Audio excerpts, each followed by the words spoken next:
Tuhan, saya bersuka cita dan bersyukur kepada Tuhan kita bisa ketemu lagi pagi hari ini lewat pembacaan firman Tuhan, pembelajaran tentang firman Tuhan.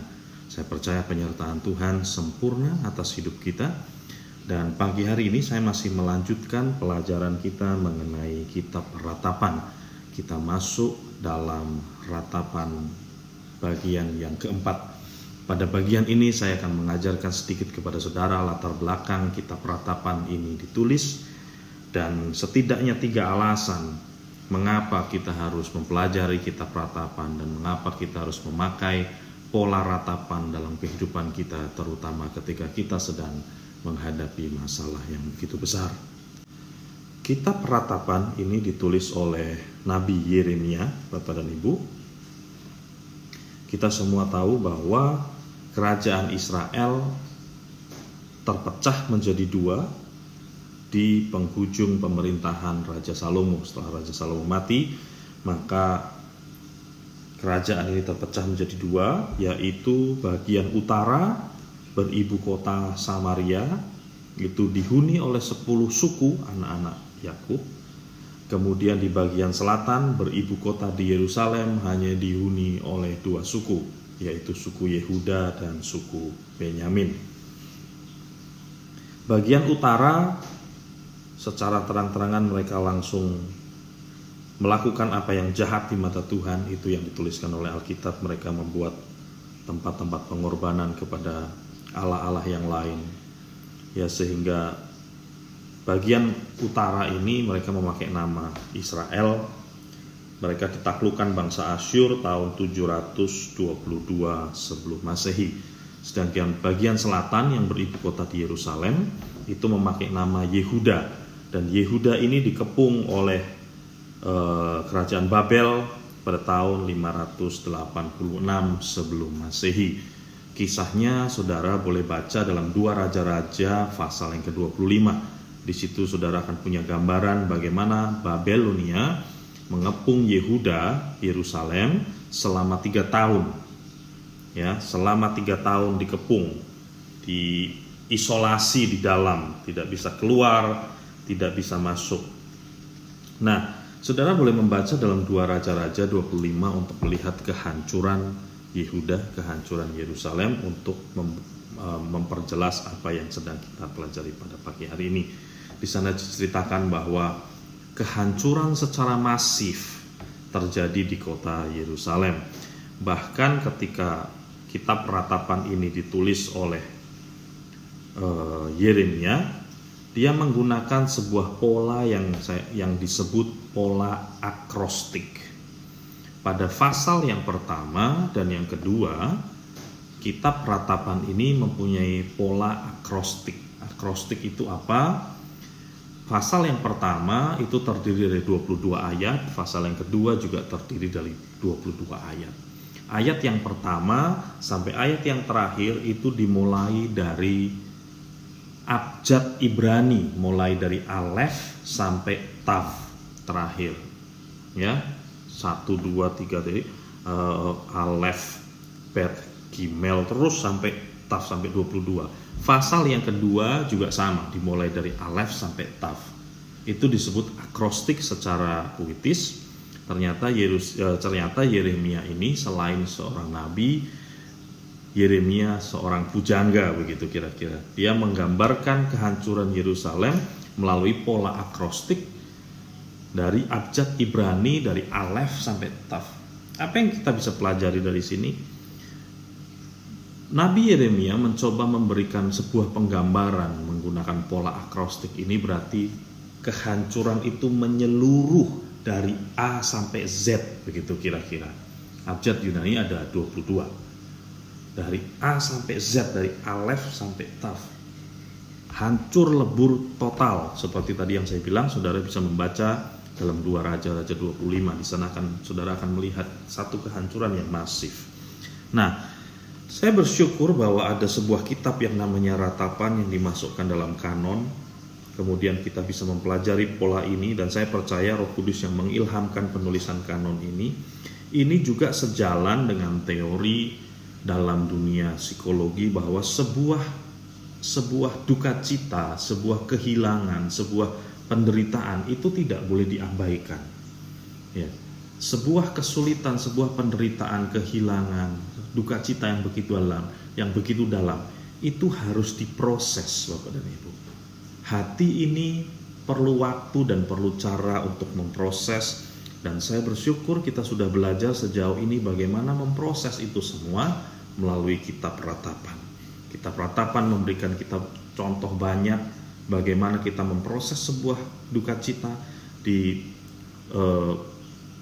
firman Tuhan yang saya sampaikan dari seri 1 sampai 3 saya mengambil dari kitab Mazmur. Sepertiga dari kitab Mazmur bernada ratapan, berpola ratapan.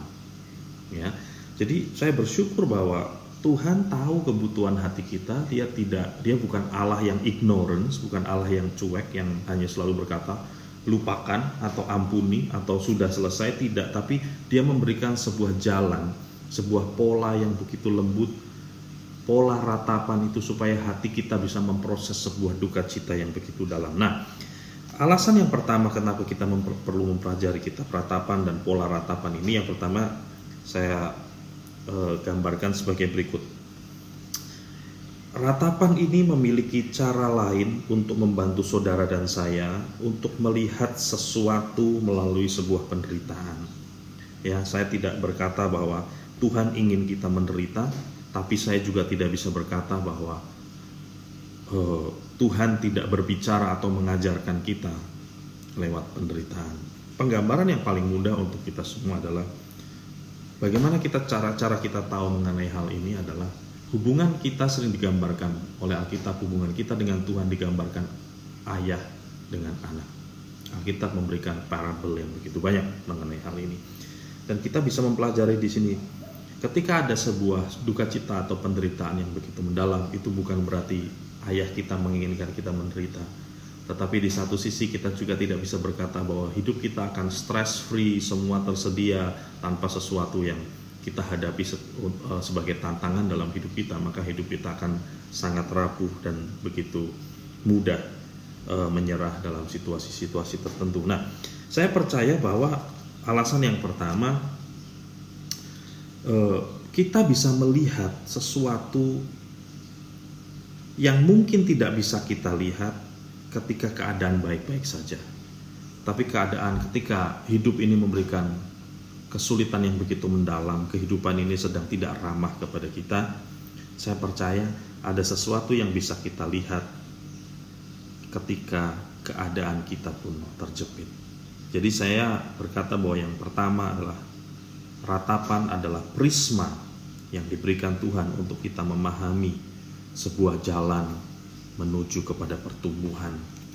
Dan yang kedua, saya mau jelaskan kepada saudara mengapa kita perlu belajar dari kitab Ratapan dan mengapa kita perlu menggunakan ratapan ini dalam kehidupan kita.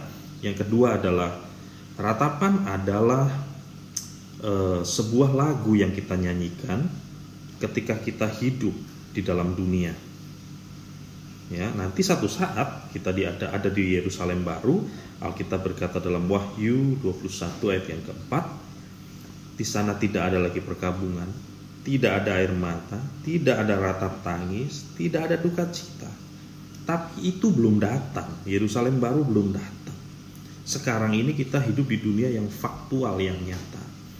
Dan sekali lagi saya katakan, saya bersyukur kepada Tuhan, Dia berikan kita sebuah pola ratapan untuk tetap kita bisa menyanyi dalam hidup di dunia yang terkadang tidak ramah kepada kita. Alasan yang ketiga, pola ratapan ini adalah sebuah pola yang bisa menyelaraskan hati saya dan saudara kepada sudut pandang Allah. Ketika seseorang mengalami kesulitan yang luar biasa, katakanlah bisnis yang hancur setelah dibangun bertahun-tahun, kehilangan seseorang yang dikasihi, atau dalam situasi yang sangat tidak mengenakan, kita selalu melihat segala sesuatu dari sudut pandang kita.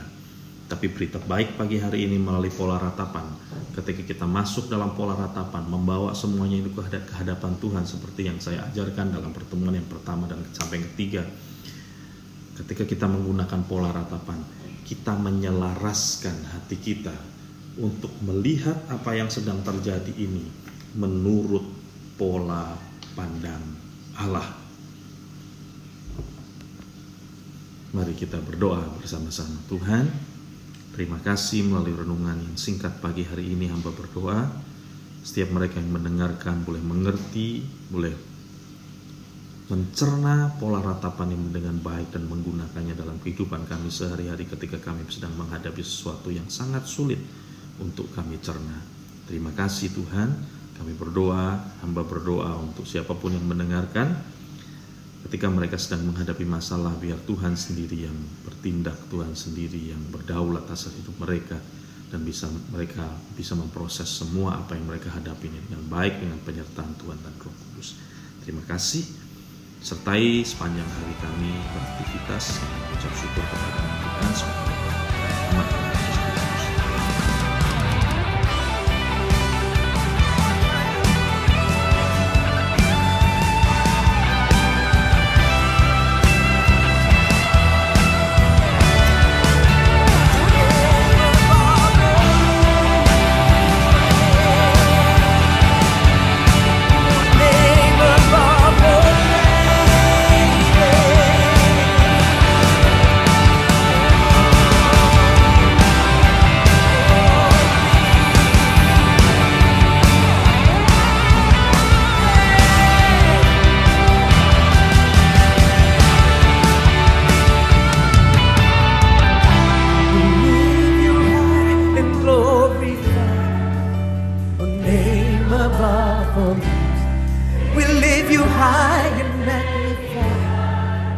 Oh Jesus, we lift you high and glorify, name above all names.